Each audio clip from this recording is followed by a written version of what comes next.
Olá pessoal, tudo bem? Olha aqui novamente no bate-papo com o estomaterapeuta. Dessa vez tentando esclarecer uma coisa que a gente já discutiu no vídeo sobre a prevenção, tratamento de lesão por pressão ou a antiga úlcera por pressão. O que acontece? Os nossos colegas ficam muito preocupados com os pacientes, os clientes que têm o risco de desenvolver lesão por pressão.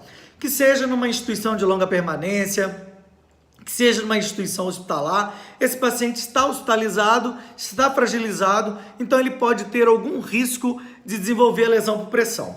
Mas aí, como que eu faço para definir esse risco? Simples, matemático. Eu vou fazer o quê? Eu vou avaliar o risco aplicando uma escala. E hoje, indicação do Ministério da Saúde, a escala mais amplamente discutida, que é validada já para o português, para utilização no Brasil, é a escala de Braden ou a escala de Braden. É uma escala que vai trabalhar exatamente os pontos que me levam ao desenvolvimento da lesão por pressão. Então vamos imaginar um paciente acamado, idoso, que tem um comprometimento de cognição. Então eu vou avaliar desde a percepção sensorial dele, umidade, atividade, mobilidade, nutrição e fricção e cisalhamento, ok? Então são as áreas de risco, são os pontos que eu tenho que estar atento que podem me levar se tiver algum comprometimento. Por exemplo, a mobilidade do meu paciente está totalmente limitada. Isso é um problema. Ou ele tem um comprometimento na questão da pele úmida. Ela está o tempo inteiro úmida. Mais um problema.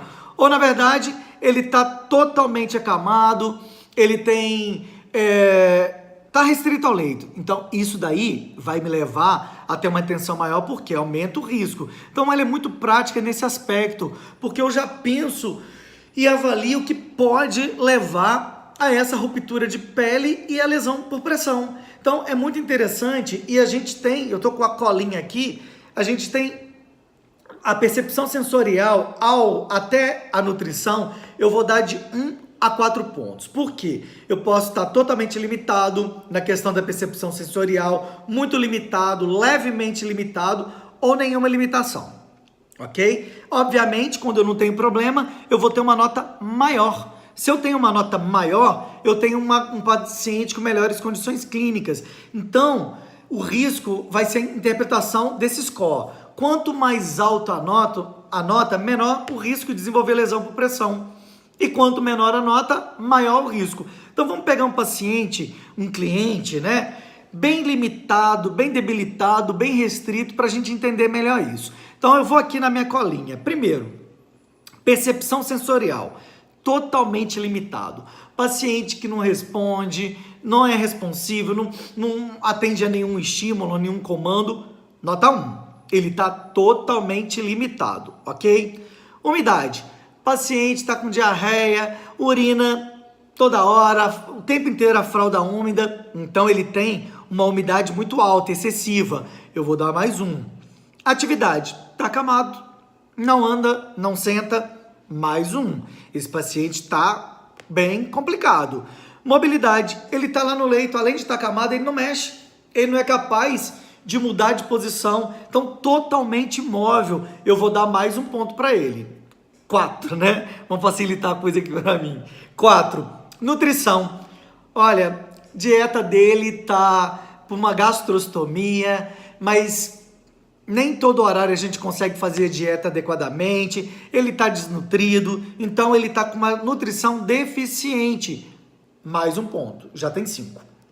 E ele tem problema de fricção e cisalhamento, porque ele está acamado, o peso do próprio corpo dele pode fazer ele escorregar, eu coloco ele sentado, ele vai lá e escorrega, está tendo um cisalhamento. Na hora que alguém for trocá-lo, puxa, ele tem fricção. Então, eu também vou dar 1 ponto para ele. Só aí eu tenho 6 pontos. Um baixo score, com alto risco, muito elevado risco, de desenvolver lesão por pressão. Mas e aí? O que eu faço com essa informação?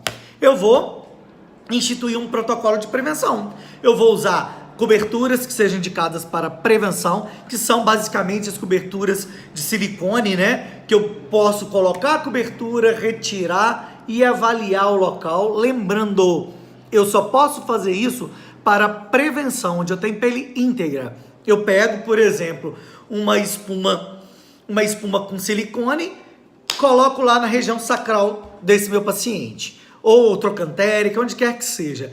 E aí todos os dias eu tiro e avalio. E aí é o momento de eu reavaliar para ver se esse score de Braden vai manter ou se vai alterar. Então isso é extremamente importante. Eu tenho aqui o risco leve de 15 a 16, um risco moderado de 12 a 14 e um risco severo abaixo de 11. A gente pode ter algumas alterações nisso, tá certo? O que importa é que eu entenda o comprometimento desse paciente.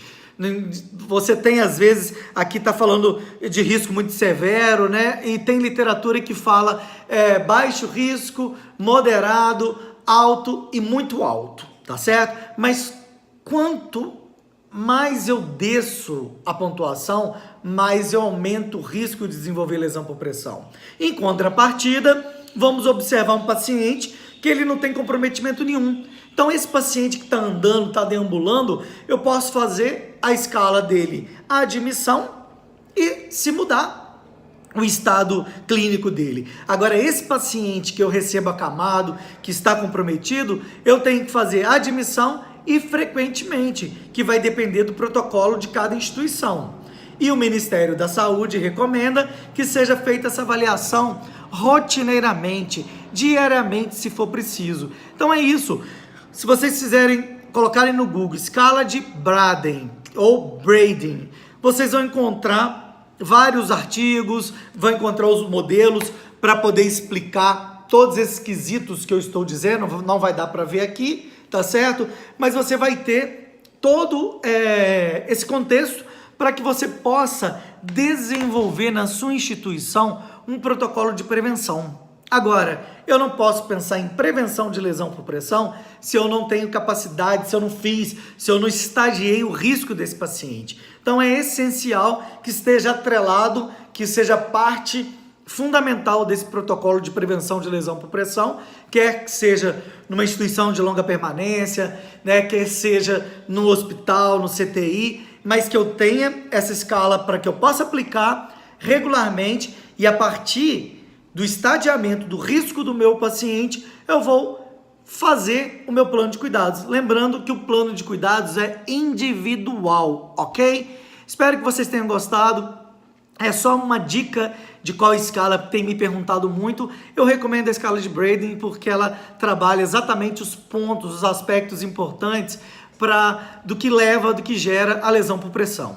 Se vocês gostarem, por favor, curtam, se inscrevam e compartilhem. Um grande abraço a todos.